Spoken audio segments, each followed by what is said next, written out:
kaki orang tua. Om Sarvesham Sukham Bhavantu. Om Sarvesham Suputram Bhavantu. Om Sarvesham Sadhunam Bhavantu. Om Sarvesham Gunavan Bhavantu.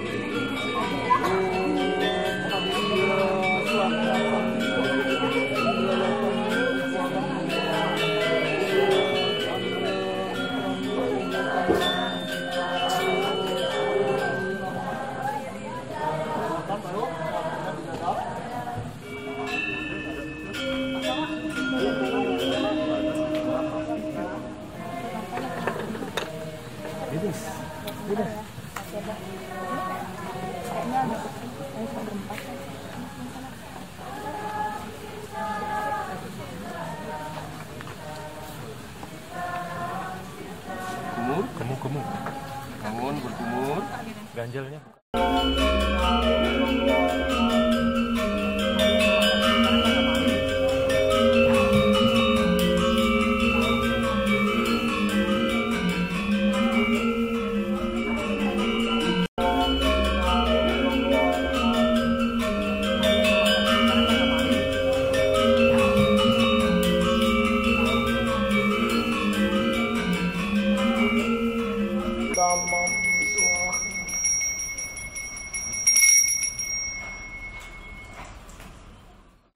The ceremony that we just watched, it's one of the most important ceremonies, more important than wedding, because you may decide not to get married. But this ceremony, everyone who follows the tradition, they must undergo this ceremony. The first one, matata, pertama-tama matata, kita mengikis taring kita sebetulnya. Jadi simbolik dari mengikis taring. Taring ini maknanya apa? Maknanya adalah kita telah menjalani evolusi panjang sebagai binatang, bahkan sebagai raksasa, demons, ya. Kualitas-kualitas raksasa, kualitas binatang, itu yang harus dikikis. First of all, outside, we went through a ceremony that is called matata. It is grinding of the fangs. You have got these fangs. Everybody has got the fangs there. And these fangs, we inherit them from a long evolution as animals, so we have animalistic instinct within us. That ceremony is symbolic that we have to go beyond the animalistic instinct. Injunction atau seruan dari Rigveda, dari Veda adalah Manurbhava, jadilah manusia. Jadi kita lahir sebagai manusia itu adalah modal awal dari keberadaan dari Sang Hyang Widi-Wasa. Setelah itu dari perilaku kita mesti bersikap manusiawi. Jadi matata itu begitu dalam maknanya, begitu dalam simbolisasinya. Rigveda, actually the most ancient scripture, it says the injunction is become a human. Now you'll ask, we are already born as human beings. Why do we become as a human? Our human birth is an initial investment given us by the existence. So this is our initial investment. Initial capital rather, not investment, initial capital. Modal awal ya. But after having this initial capital of human body, what do we do? Are we acting in a human manner or no? So this ceremony is reminding us to become human in the sense to act humanly. Do not act like a reckless animal, a reckless being, but act humanly. So that was the gist of the first ceremony. Itu adalah secara singkat seremoni pertama. And you will see that all these ceremonies, we have so many fruits, vegetables, and we use leaves. We use water. Kita menggunakan tirta, air suci ya. Kita menggunakan dedaunan, kita menggunakan buah-buahan, kita menggunakan segala sesuatu yang kita peroleh dari alam semesta ini. Whatever we are using in the ceremony, we have got this as blessings from the environment, from the existence around us. When you saw earlier, kita tadi melihat, there were some leaves or something which have been put on the shoulder, yang kita menggunakan daunan dari daun apa tadi? Shoulder.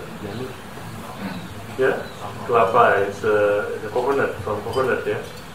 The meaning is, as the environment has given you life, protecting you, you should also protect environment.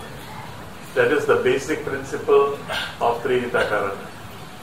Jadi tadi itu ketika menggunakan berbagai dedaunan segala, simboliknya adalah sebagaimana alam semesta telah memberikan makanan kepada kita, telah memberikan kehidupan kepada kita, kita juga harus merawat alam semesta. Jangan potong pohon sembarangan, jangan tebang pohon sembarangan. Percantiklah rumah dengan berbagai macam pohon-pohon buah, pohon bunga-bunga. So beautify your homes, beautify your environment with trees, with flowers. Protect the environment, and the environment will protect you. Kita lindungi alam sekitar kita, dan alam itu akan melindungi kita. Those were the symbolic. Now another one that is most important for all of you, bagi anak-anak khususnya yang tadi mengikuti, remaja, ya. First of all, danda, stick. You know, this stick is representing dharma, righteousness. The stick that you have got, it is representing dharma. So you will protect dharma, and dharma will protect you. You know, when you go around, suppose I have a knee problem and I cannot walk properly, I need a stick. Similarly, without the stick of dharma, our life will not be stable. Jadi tadi yang stick itu simboliknya adalah danda atau tongkat dharma. Sebagaimana kalau orang tua, sudah tua seperti saya, kadang-kadang perlu tongkat untuk jalan, kita membutuhkan tongkat dharma untuk hidup baik di dunia ini. Tongkat righteousness, tongkat kebajikan. Dan tongkat kebajikan itu akan membuat hidup kita stabil. Jadi bukan cuma diberikan tongkat begitu saja, tongkat ini pasang di kamar Anda. Pasang di mana gitu ya. And tulis di situ tanggal berapa metatannya ya. Dan remind yourself, yeah, put this stick in your room, put it there on the wall or something, put the date today, so that every day you can remind yourself that I have to protect dharma, and dharma will protect me. I have to protect righteousness, I have to live righteously, and that righteousness will protect me. And then you have got this ball, yeah? And you are going around to your family asking for bhiksha. Ya, tadi kita keliling kepada keluarga kita, minta bhiksha, minta. This is to mengikis ego, untuk mengikis keangkuhan kita. Apapun yang kita peroleh, badan ini, kita peroleh dari orang tua kita. Ya enggak? So we have to remind ourselves. We were going around with a begging ball, and we were asking for alms from our parents to remind us that this body we have got as a blessing from our parents, through our parents. Keep this money with you. Ya, simpan uang itu baik-baik sebagai amulet, sebagai untuk proteksi. Keep the alms that you receive, the money that you receive, as an amulet to remind you that I am nobody. Whatever I have got from the environment, from the society, from my parents, and I have to give back. I have to pay back. I have to serve the society. I have to serve the humanity. That is the basic meaning. Jadi kita juga harus merawat alam, kita harus memberi kepada alam, kita harus menghormati kedua orang tua kita, kita harus selalu ingat bahwa segala sesuatu yang kita miliki itu kita peroleh dari masyarakat, sehingga kita juga harus melayani masyarakat yang sama. So this is a very deep meaning. Simpan, you keep this begging bowl, keep the money, keep this as a reminder in your whole life, entire life. Yeah? And the book, I have given the book also. This book will remind you what are the principles, the basic principles of Hindu philosophy. Di situ ada kumpulan dari Veda, dari Bhagavad Gita, dan dari Sarasmuchani. 3 kitab yang paling penting.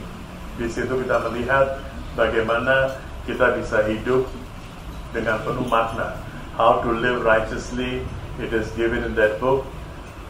So I bless you, all of you, on this occasion. Yeah, you have gone through a very, very important ceremony. May God bless you. May Sang Hyang Vidi bless you. After this, setelah ini, you'll be taught how to perform Agnihotra, Homa. It's very simple. Very simple. You can perform it every day, you know. Jadi setelah ini kita akan diajarkan bagaimana perform Agnihotra, Homa. Sederhana sekali, bisa dilakukan setiap hari di rumah. Kalau nggak mau setiap hari, if you cannot perform every day, perform at least once a week. Cannot perform once a week, once a month. Twice a month lah, Purnama dan Tilam ya. Kalau nggak bisa setiap hari, nggak bisa setiap minggu, if you cannot do it every week or every day, then at least on the new moon day and the full moon day. Purnama Tilam lakukan Agnihotra, bisa pagi sekitar jam matahari terbit, you can have it do it in the dawn time, in the morning while the sun is rising, also the evening time. So around 6 o'clock in the morning or 6 o'clock in the evening, you can do Agnihotra. Agnihotra will cleanse the atmosphere around you. It has been proved, sudah terbukti, sudah ada penelitian di barat bahwa rempah-rempah yang kita bakar di dalam kunda itu, yang kita persembahkan, itu akan membersihkan seluruh ruang di sekitar kita. So it's a very important, sudah terbukti secara scientific. There are studies about Agnihotra that we do here every morning, and you'll be learning how to do it on your own, by yourself. It is very important in the sense that it cleanses the atmosphere, the environment around you.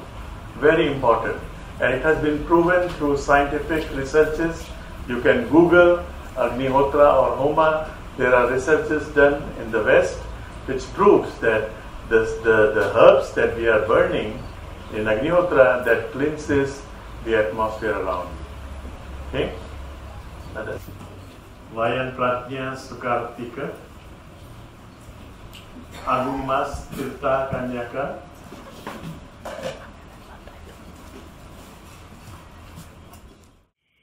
Om Swastiastu.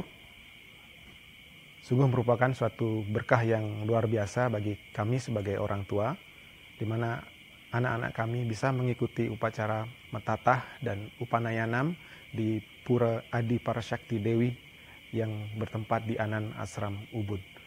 Upacara yang sangat syarat dengan makna yang dalam, walaupun diselenggarakan dengan sederhana.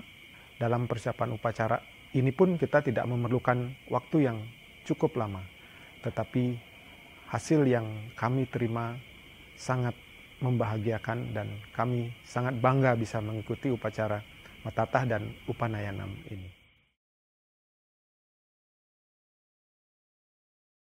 Acaranya sangat sederhana namun penuh makna. Dimulai dari bagaimana kami melakukan ritual dengan mantra-mantra, lalu kami juga di sini bisa sungkem dengan orang tua, yang merupakan bagian yang menurut saya paling mengharukan dari acara ini.